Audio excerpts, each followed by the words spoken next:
Hey everyone, my name is Chelsea. Welcome to Little Mountain Ranch. Today I'm going to be giving you a tour of my fridges and my freezers just to show you what types of foods that I have stored in there. If you have already had an opportunity to check out my pantry tour, you can see the kinds of foods that we store in those spaces, but the fridges and freezers are a huge part of our food preservation. We have 3 22 cubic foot large freezers, 2 chest style and then 1 upright, as well as the freezer that is on the top of one of our fridges. Once I'm finished giving you that tour, I want to take you down and show you a new project that we have going on down in the basement, and that is a grow room, so stick around for that. Without further ado, let's get into the tour.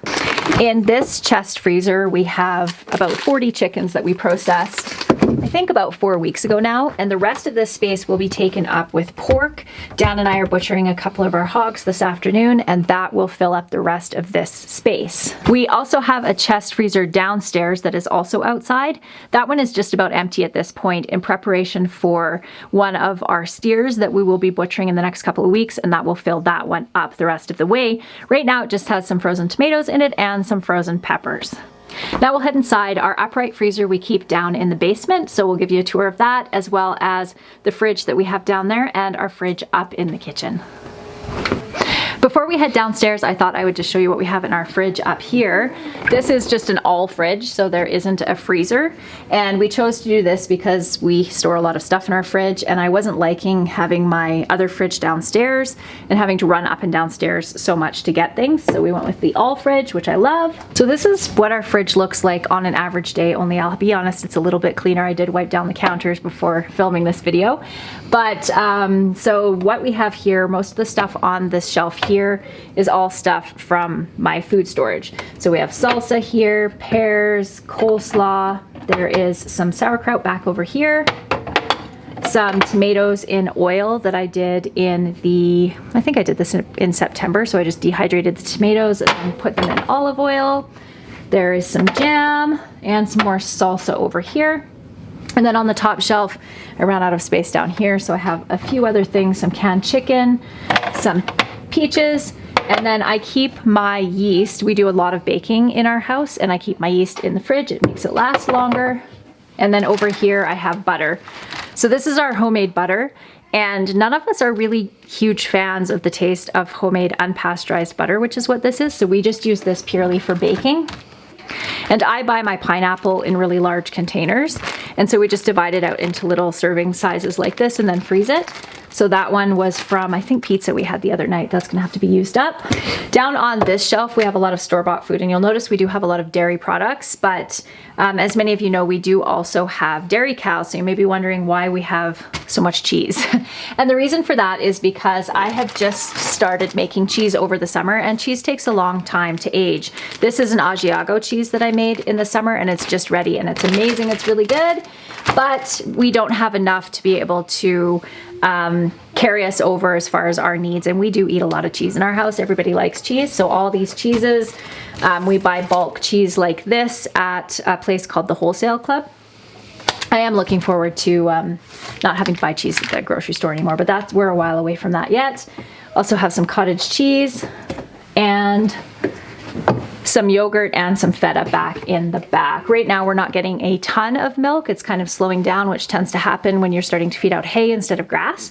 So we still have milk to drink, but we're not making a lot of products out of it. All right, on this shelf here, we have a bunch of lettuce, more cheese, and a big jug of mayonnaise, which is actually gonna come downstairs with us because normally I keep my larger bulk containers like that in my downstairs fridge. And then I have these smaller dispenser containers that I fill up that I keep in this fridge. And that just keeps it from getting cluttered. I really don't like having a super cluttered fridge.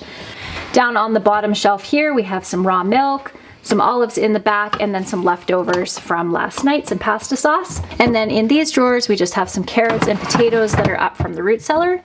And also some, what else is in here? Some more lettuce, some cucumbers, and some celery. And then in the door of my fridge, I have mostly condiments. This is the butter that we use for kind of like on toast and things like that. And then the homemade butter that I showed you earlier, that's for baking. Some condiments, more condiments, and yeah, pretty much like everybody else, I keep condiments in the door of the fridge. All right, let's head downstairs and I'll show you what we have down there. So before we get into the tour of this freezer and the fridge next to it, I just wanted to address the issue of power, because whenever I do any tours that have to do with my freezers, the question of what we would do if there was a power outage always comes up. We have a couple of different ways that we go about trying to mitigate that issue. One of them is by having our chest freezers outside, and I have heard from people who have said that it's not a great idea to use new freezers outside because it has something to do with the way that it works, the way, I don't know anything about how the freezers work, but something with the refrigeration system or something like that that can be impacted. We've been doing it for years without any issue, so we just do that. And what that means for us is that over the winter time, usually from the beginning of October into the end of March or so, we have below freezing temperatures. So even if we ended up with a power outage, that food that's out in those freezers, which is our meat primarily, would be just fine. For the freezer that's in the house and the two fridges, we have a backup generator, and we also have a solar system that we purchased secondhand about 6 months ago. We have not had time to install the solar system yet, but once that is installed, then we shouldn't have any issues with power outages. One of the other things that I've started doing over the last year is pressure canning meat, so that even if for some reason we were to lose all of the meat that was in our freezers, we would still have the meat that is in our pantry. This freezer here is an upright 22 cubic foot. I think this one's a 22 cubic foot freezer. The reason that we went with an upright freezer for in this room is this is going to be our power room in the future, and we wanted to have as much floor space as possible. But the one downside of upright freezers like this is when you open them is that all of the cold air kind of rushes out the bottom, and it takes a little bit more to get it back to freezing, unlike the chest freezers where you open them and the cold air sinks to the bottom of the chest freezer and stays in it. That's sort of the biggest issue with these freezers. I still love the fact that it takes up less floor space, and I love that I can see everything that's in here. And I suspect that I will have far less go bad in this freezer than I do in the chest freezers, because things get lost in the bottom of the chest freezer. All right, so in this freezer, I keep mostly the stuff that I've harvested out of my garden. On the top shelf here, I have beans, peas, cauliflower, and broccoli, and also some kale up here. For all of these vegetables, in order to freeze them, you want to blanch them first, and that just means to boil them in boiling water for 3 minutes, dunk them into some ice water or really, really cold water. And then what I do to make it so that all of the vegetables don't stick together in the bag is I lay them on a cookie sheet, freeze them, and then put them in the bag. And that way I can just take a little bit out as I need them. So that's up here. On this shelf, we have all of our smoothie making stuff, so frozen fruit.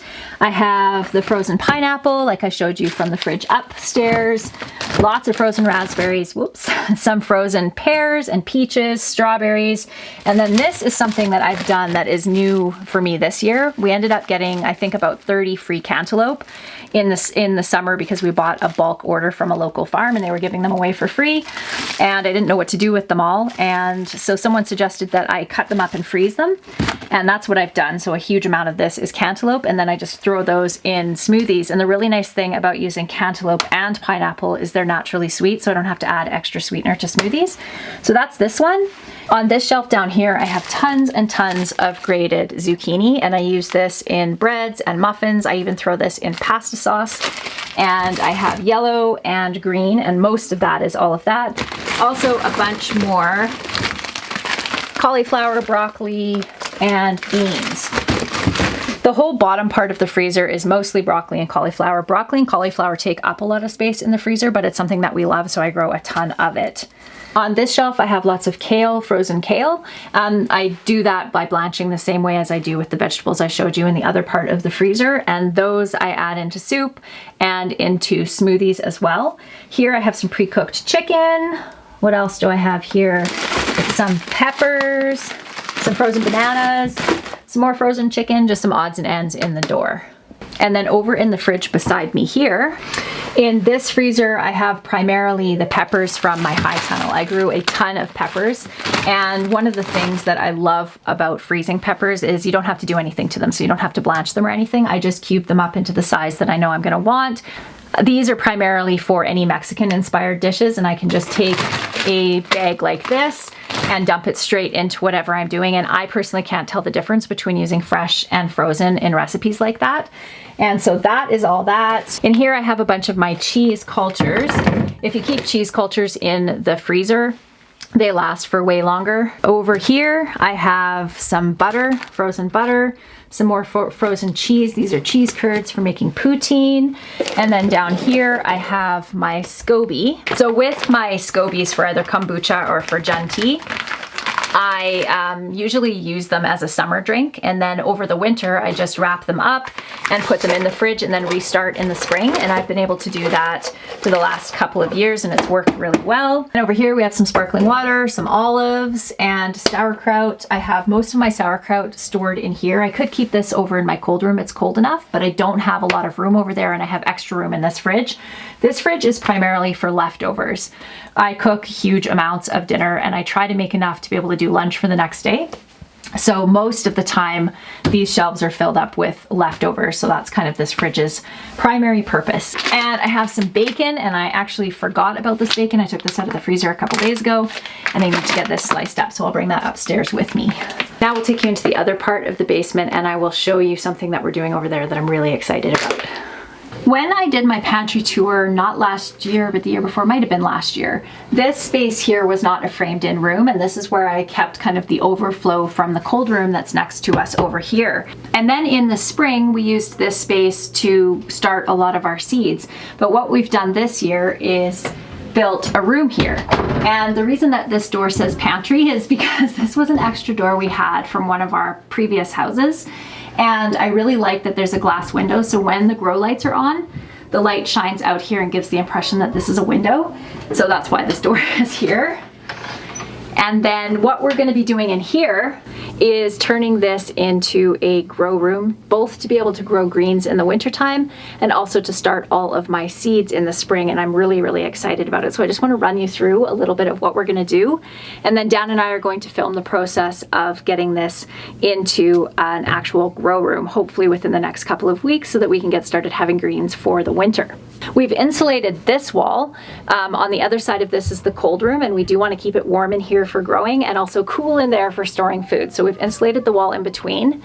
We're also insulating the roof.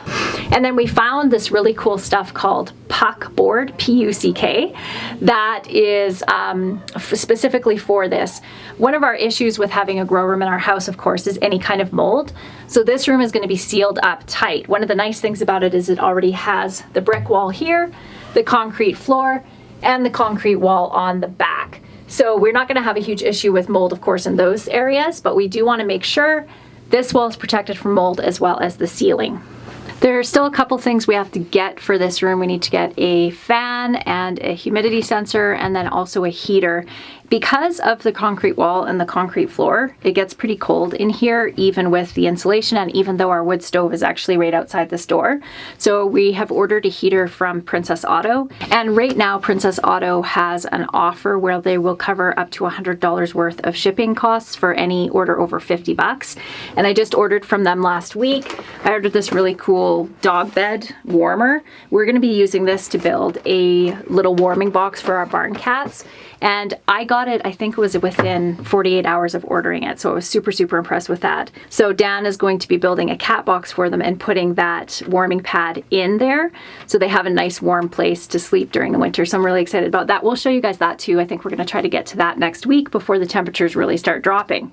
Okay guys, that is it for me today. I hope you enjoyed this video. If you did, please hit the thumbs up button down below and consider subscribing if you haven't subscribed already. I would love to have you here as part of the Little Mountain Ranch community. I hope you all have a wonderful day, and I'll see you again soon. Bye!